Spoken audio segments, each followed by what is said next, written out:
Hi everybody, welcome back, or welcome for the first time if you're watching the recording to our online group session for September 2021.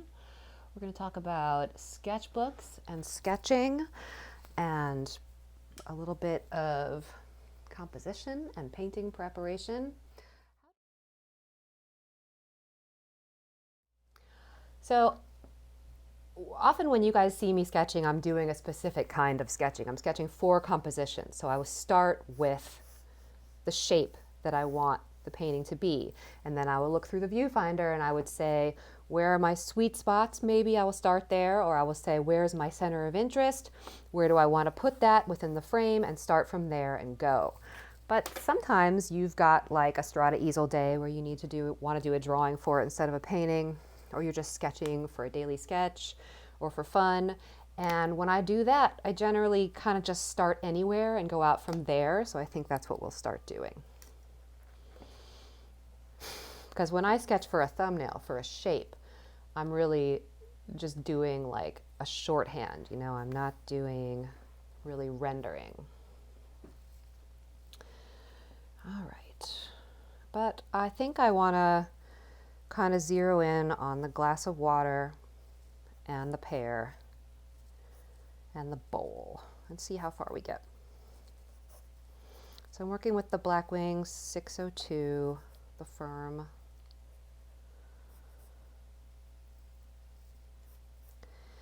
And feels really good on this paper. Maybe I'll do a little bit with the pearl, but generally I don't switch pencils midstream when I'm painting very often. Like a lot of artists will get those sets with all the different H's and B's and start off with the light value pencils. Ooh, there's a lost edge right there. Start off with the light value pencils, the harder ones, go to the softer ones as they want darker marks. And I generally don't draw that way. If I was going to do like quote unquote real pencil drawings for real art, maybe I would think of it, because it's kind of like using different brushes. You get a different mark. But I don't know, with drawings, what I would tend to do is I would go to a figure drawing session and I'd start out with one pencil and then I'd say, well, maybe this isn't my lucky pencil today, and so I would switch to a different hardness. Kind of like the way that I'll switch brushes midstream in a painting, but only if I'm not getting the mark that I want. Comparison measuring here, the pear is too big. I don't do a ton of erasing. I try not to do a ton of erasing when I'm drawing. Starting out with lighter marks, just lighter touch.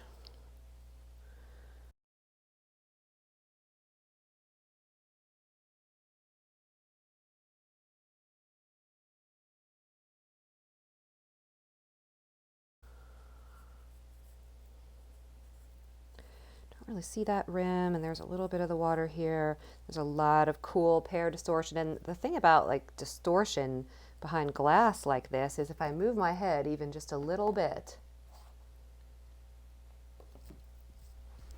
Sorry, I have a bad cat who's in here and should not be. Stay down.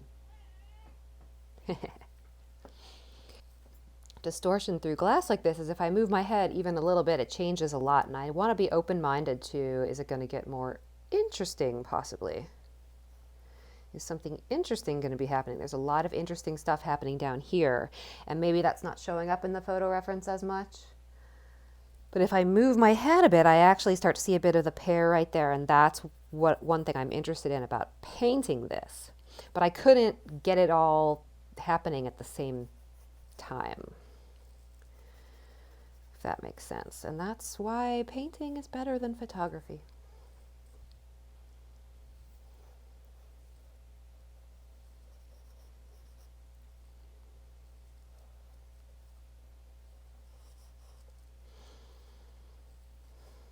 And drawing, people get really, I think people get really nervous about drawing, like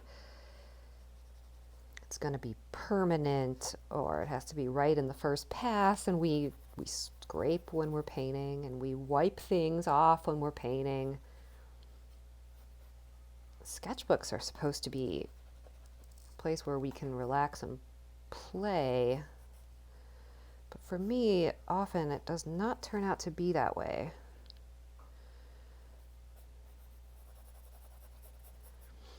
Okay, and so I start out finding placement of objects, but before I even finish placement of objects, I'm wanting to move on to value shapes because I tend to draw the same way that I paint, which is mostly in value shapes. Okay, let's talk about cast shadows in sketching. I think a lot of people just don't know how to handle their cast shadows when they're sketching, so they just unsee them. Kind of like the way when I'm painting a figure that has a lot of tattoos, I can just sort of magically unsee the tattoos. And I don't know. When I'm working with someone and they're showing me drawings, I will call people out on, why don't you have your cast shadows in there? Cast shadows would really help when we're trying to create form. It helps us a lot. For one reason, well, it anchors things to the ground and gives them gravity, and that's more realistic. But for another, until you put in that cast shadow, it's really hard to judge the value of the form shadow, or even the value of the local color of the thing.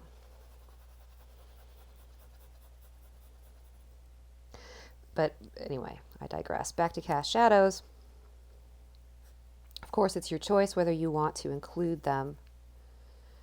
I think a lot of people shy away from them because they don't know how to handle them stylistically.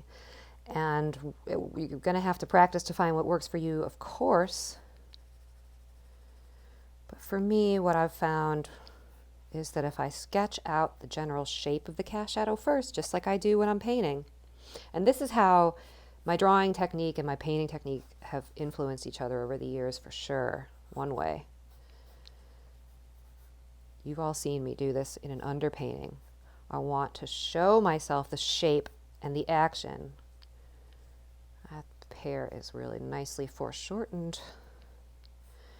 And I think I need a different measurement there. Yeah, the bowl's coming out maybe a little too far. Does it matter? Blackwing pencils also have great erasers, which I'm not being a real good advertisement for by using the kneaded eraser, but I generally would just use the Blackwing eraser when I'm doing figure drawing with these. And no, I'm not paid or sponsored by Blackwing. I'm just a fangirl. Like, I subscribe to their special editions. I nerd out on their Instagram posts. I'm a dork when it comes to these things. And the way I got introduced to them is I was in an art store up in Portland 5 or 6 years ago. And I was at the checkout line and I saw this, that's lower. I saw this, it was like a $3 pencil. And I went, what on earth is this plain looking dark gray wood pencil that doesn't even have a B number on it costing $3? So I bought it. Anyway, it was like a life changer, because at that time I was doing the daily drawing and it was just like, oh, this just made my whole life better. I think we've all had an art supply moment that's been like that, right?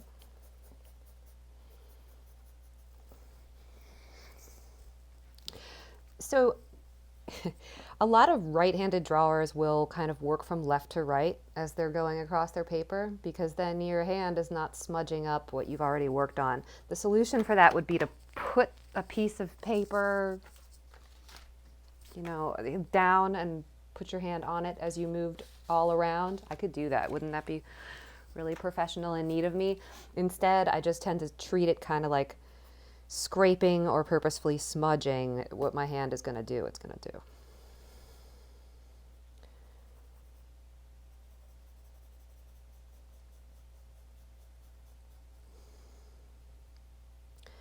And just like the the way we hold a paintbrush, there's lots of ways to hold any mark making tool. People who are going to draw upright on an easel might prefer to hold even a pencil like this. That's why a lot of times in ateliers you'll see a really long lead, like a ridiculously carved out long lead on a pencil. It's because they're sketching like this, and it works better that way. And if you prefer to shade with the side of your pencil, as I don't and never will, you might also think about sharpening out your lead and holding your pencil like this. But it's no surprise to me, since I hold a paintbrush this way, that I would want to hold a pencil this way too. Well, this could be an interesting little moment in my painting. And that's one thing that my mind is also doing as I'm drawing along. It's looking for interesting little moments that I can then take into my painting and maybe even make my focal point. I don't even have a composition yet. I don't know what my focal point's going to be. If I decide that this is the most interesting thing that's happening in this little world, then I could probably make that a focal point. I could change the entire idea. I could say, no, this is not a 10 by 20 painting, which is probably what's going to end up happening because I know myself, and just decide to edit out a bunch of other stuff and make it all about that.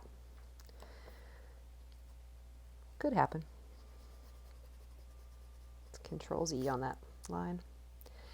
And another thing I've noticed about my own drawing over time is that I will use these, I'll do these guidelines. You know how we comparison measure when we're painting? We hold up horizontally and say, okay, where does the bottom of that pear hit on the glass? Where does the top of the bowl hit on the glass? And I'll even use like, what's the shape of this in between where this hits on the glass to help me do the ellipse. But I will draw those lines on my paper. And then sometimes I just leave them. They look expressive. They can look cool. So when we paint, and we're talking about how do we decide what direction our brush marks should be.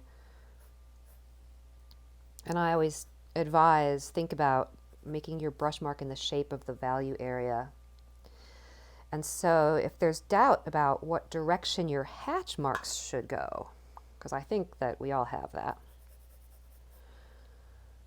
when you can do anything you want, it's very hard to know what you should do.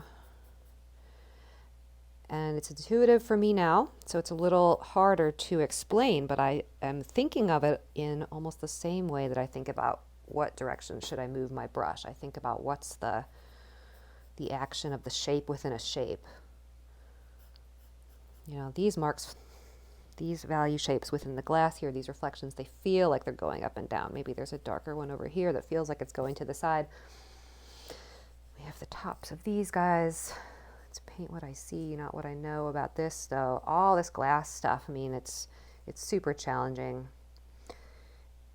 And when I'm trying to draw it, really, what I'm doing is I'm just squinting and simplifying value shapes. It's just value shapes and colors. That rim really doesn't look very dark there. This whole area is light against the pear. The pear gets darker as it moves out here in the reflection. And all this kind of information gathering that I'm doing while I'm doing this drawing, I'm taking this to the painting. This is work I won't have to do in my mind when I paint this later, if I paint it later. All this comparing, I'll remember. My pencil's getting kind of meh. Blackwing makes a couple different kinds of pencil sharpeners. I like the two-step one. First part makes the wood longer, the second part sharpens the... And likewise, when I bought this, I said, an $11 pencil sharpener? Are you kidding me? But I bought it, and I love it.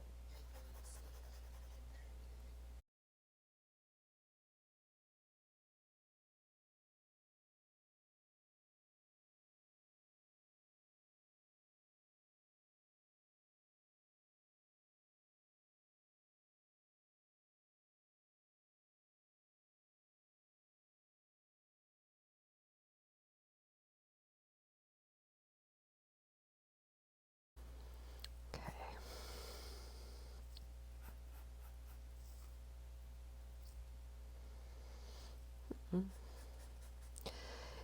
So I was just mentioning how I don't like to shade with the side of the pencil and making that kind of soft. This is a big drawing.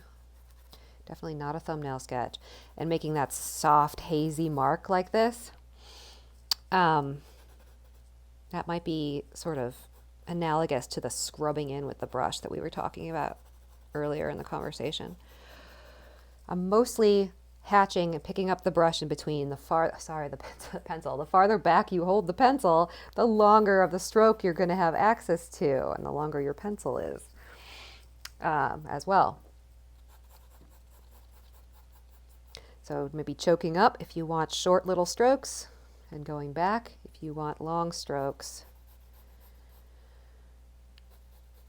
And I like to darken up, not by pushing harder, sure, but not necessarily.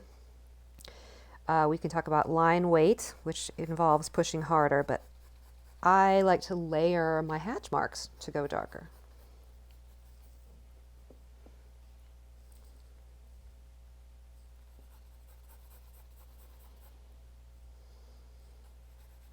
So let's talk about line weight. Line weight basically, essentially is how hard you're pushing with the pencil when you make the mark. And what's it good for? Well, look up here. So you can kind of see where I'm seeing my darkest, maybe the strongest contrast right here. I think I actually want to remove that line weight and just turn it into, so where I don't want to see like an outline here, I'm just going to hatch it together, hatch away that outline. But over here, this is the darkest part of the rim, and so maybe I would press down harder and then press more lightly. It's also very good for sitting things down on their shadows. So where that occlusion shadow might be in paint, maybe you would give a little more line weight. Line weight is also going to make a feeling of heaviness, so good place for that connection to the ground.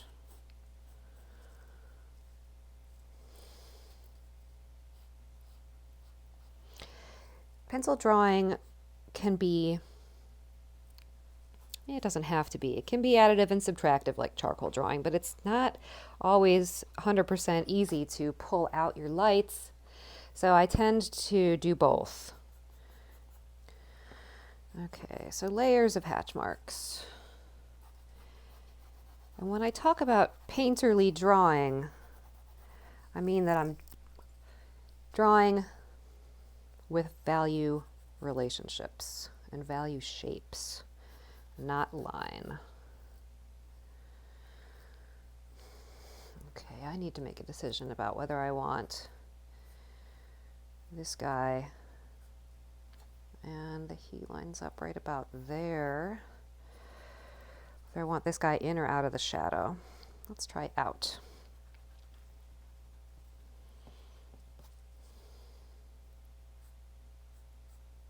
A pear is a fun shape. I've been seeing a lot of pear paintings lately, including in my own studio. And pears are great, but they are deceptively difficult. I find when I take them to workshops, it's usually like the fruit of choice. It's always interesting what people will choose. Ooh, I ran out of paper.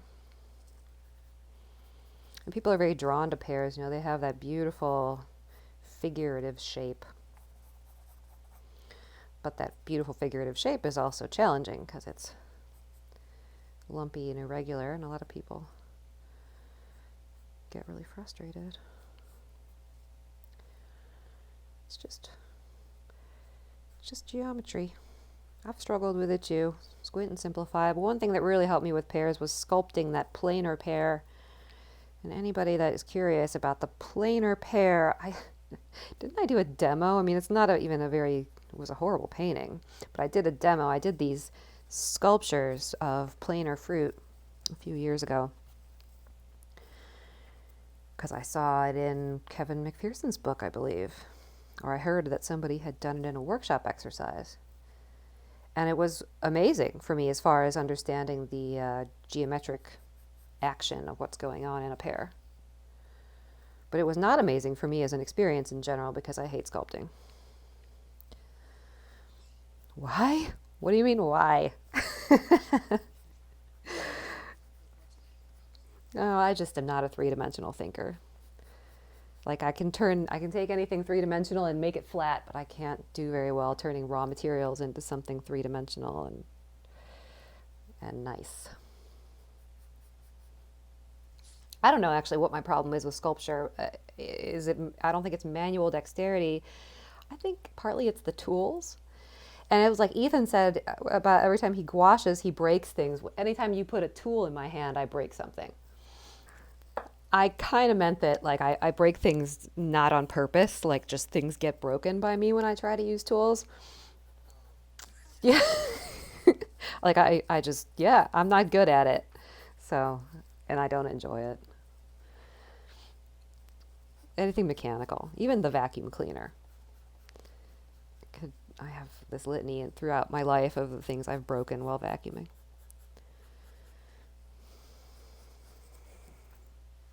All right. So, yeah. And I say daily drawing practice 15 to 20 minutes. But drawing is kind of a laborious process unless you are, like I said, going to go and take this and make a whole lot of shading. Building up these hatch marks like this, it's not instantaneous. And so there comes in the idea of like a drawing meditation. If you were going to do, when I was doing those daily drawings, it was every morning while I was kind of starting my day, drinking my coffee. And the nature of the hatching was very meditative for me. So it's like another one of those things in art that just takes time. And painting the way I like to paint can be really fast and furious. And that's satisfying too. And in a 20-minute drawing, you're going to be sacrificing some of this modeling, and then you would develop a shorthand. And I did. I developed shorthand, like, you know, how sketchily, how basically can I draw in a cast shadow? How much does it need to feel shadowish to me? It would depend on the day. And a lot of times, you know, I always felt that it paid off because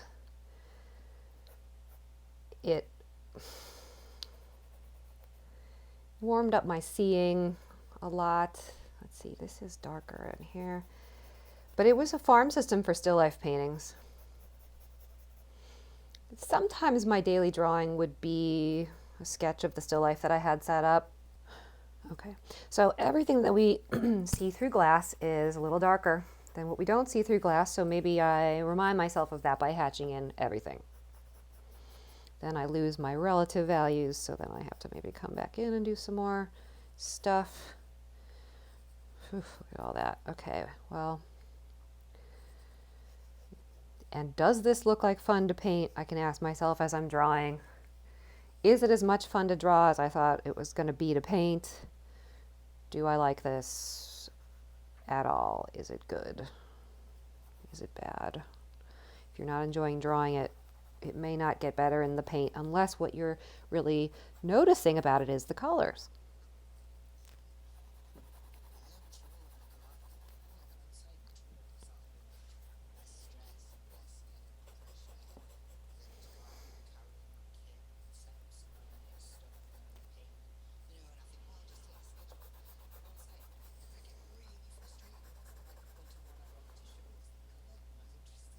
Mm,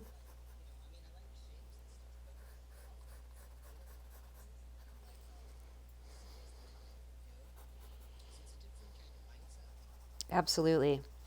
And so drawing like this is a much different kind of mindset for me than drawing like this over here, where I'm just going, okay, here's the little guy on the top, and this is where I'm going to place the water glass, and the pear is going to stick out like this, and here's the cast shadowing this way, and here's the bowl, and blah, blah.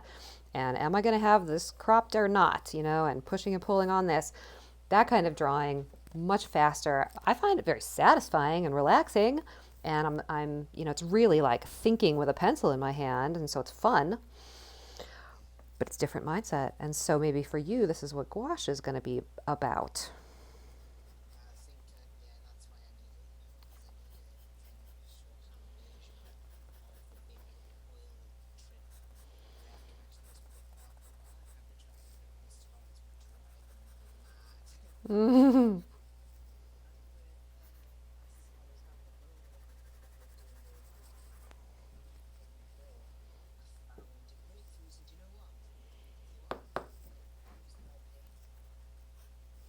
Hey, I like that. Use more paint. All right, I'm coming down to the end of this. There's a couple more things I want to point out and talk about. Outline. We talked about line weight, and this is a lost edge, obviously. And we talked about line weight up here, especially with the rim. This is kind of an example of line weight where I've shown that occlusion shadow and how this comes up from the ground. Well, see, that doesn't make sense. It should be where it's touching the ground more strongly, than I put a stronger line under it. So that would be like there. And then this is just more of a shadow where the pear is coming up. So, but that is effective. And this is like the darkening at the end of that little stem, so it gets a thicker, heavier line. Yeah. It makes a difference. So, but there's line weight and then there's outline. And painterly really drawing for me means that maybe I'm not going to have so much of a sense of an outline like I am having right here. This is from what I could consider my kind of block in, and then it just stayed. So over here, I feel that sense of an outline, but if I hatch right up to the edge and make the last line around the pear not the darkest one, then that sense of an outline goes away, and I start to feel value shapes happening over here instead of outline. How do I get rid of it over here? So one thing that I might do is just erase it where it's coming up against that shadow. And then I have to kind of come back in with these hatch marks. And I can do it like that. That's kind of a soft edge drawing technique, is just to hatch back in behind it with the negative shape. But this is a red pear. It's a dark value color, and the pear in the light is a lot darker than the ground in the light, of course. Except here it's not, so okay, so that brings me to this spot right here where I feel like I've got too much outline going on. The pear feels light against this shadow all the way around, but I want to lose that outline because I just don't like it. So let's create that outline of the pear with the hatch marks in the cast shadow. And then when I come to this spot, I'm going to sharpen my pencil a little bit. And I'm going to hatch in from the edge to lose that sense of an outline, hopefully. Working your edges with a pencil too. Excellent. Okay. That's better for me.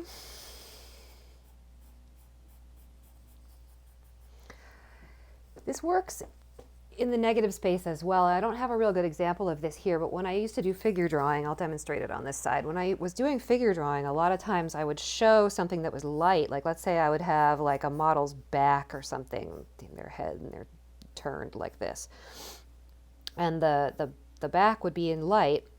And so this is like a really weird, bad figure drawing. But let's say the model's back would be in light, and I would want to kind of refine this shoulder blade edge maybe. And so instead of doing having that be line weight because it's in light, and I wouldn't want it to feel like, and it's not resting on anything, I would shade out from it to do the line. So I would like create that negative space, and then there's no sense of outline on the figure, and we get the value shape that's behind it, popping it out. Let's do that on the arm right here. And this also helped me a lot with creating like reflected light. So let's say there was the shading on the arm. That's the shadow. We would have like a core shadow here. And then there'd be a little reflected light on the other side. How to show that if it's light on the back side. So I would do the negative space and just fill it out to create that. Ah, man, this is making me want to do figure drawing now. Does that make sense to everyone? Okay, so it's just like the best way to lighten something, or in painting we say the best way to lighten something is to darken what's next to it. We can create form with the values in the negative space as well. Gosh, I hope it is. All right, what time is it? Because we could take this into Procreate and do my next steps if we have time. We have time. It's 11:20. Okay, well, thank you for attending the drawing portion of this demo. This is not a perfect drawing, but it's a really good example of what I would do in a daily drawing practice. Are there any questions before we move on? Thanks, Ethan. Questions before we move on? Questions, comments? That was fun.